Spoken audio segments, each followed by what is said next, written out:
Para sa matatag na edukasyon, tayo ay kikilos at aaksyon. Hindi na kinakailangan pa na bumangon na madaling araw o umuwi ng gabing-gabi na ang mga mag-aaral dahil sa iba't ibang class shifts bunsod ng kakulangan sa mga school buildings sa lalawigan ng Batangas. Dahil naririni at itatayo na ang 8-story 36 classroom school building mula sa pamahalaang nasyonal, hatid sa atin sa matatag na lalawigan ng Batangas. Nagsimula ang inisyatibong ito sa pamamagitan ng mga pagpupulong ng mga kinatawan mula sa pamahalang panlalawigan, Department of Education at mga lokal na pamahalaan upang tugunan ang patuloy na pagdami ng mga mag-aaral at kakulangan sa silid-aralan.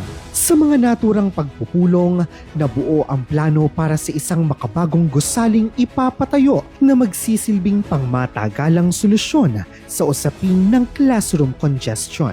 Isinagawa rin ang mabusising ocular inspection sa napiling lokasyon upang tiyakin ang katatagan ng lupa, kaligtasan ng lugar at pagsunod sa iba't ibang mga construction guidelines.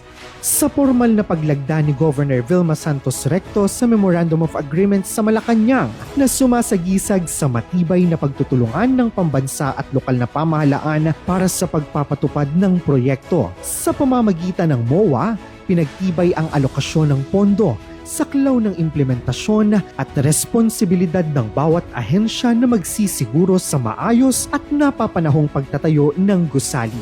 Matapos makumpirma ang pagiging angkop ng lugar, isinulong ang pagproseso ng Usufruct Agreement upang legal na maipagamit ang lupa para sa layuning pang-edukasyon. Matapos ang formalisasyon ng mga kinakailangan dokumento at plano sa isinagawang groundbreaking ceremony, opisyal nang inilungsad ang konstruksyon ng 8-story 36 classroom school building, isang proyektong inaasahang makapagbibigay ng mas maayos, ligtas at makabagong pasilidad para sa libu-libong mag-aaral sa matatag na lalawigan ng Batangas. Ang 8-story 36 classroom building na ito ay isa lamang sa 17 school buildings na may 108 classrooms, kasama ang planong pagpapatayo ng karagdagang 10 pang gusali na mayroong 60 silid-aralan ngayong taong ito. Napakalaking tulong nito para sa aming mga mag-aaral kasi limited ang mga classrooms namin ngayon sa Lipa Science, mas madaragdagan ang mga estudyante namin na pwedeng i-cater at bigyan ng scholarship dahil sa idadagdag nilang classrooms. Thank you very much kay Governor Vilma Santos Recto. Kasama na rin ang kanyang anak na si Congressman Ryan Recto sa pakikipagtulungan sa ibang sektor ng gobyerno para matupad ang aming mga pangarap na magkaroon ng bagong building at talagang sarili na namin building ang makakamit namin. Thank you very much po.